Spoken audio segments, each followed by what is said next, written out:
In this video, I'm going to show you how to crop in Bluebeam. So the first thing you want to do, you want to open up your document you want to crop, and then go to Document up top over here, and then just go ahead and click on Crop Pages. Now when you do that over here, you can go ahead and select the pages. I'm going to just select all the pages, and I'm going to click on Next.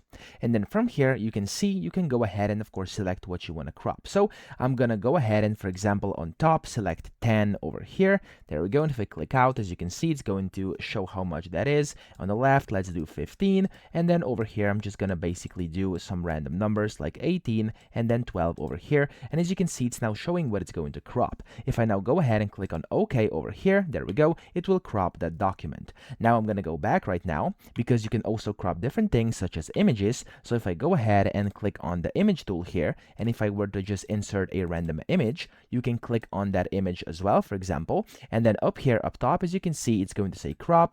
You can click on that, and then you'll be able to go ahead and crop those images as well. So that's how to do it. I hope this video helped you out. If it did, please subscribe to the channel and help me out as well.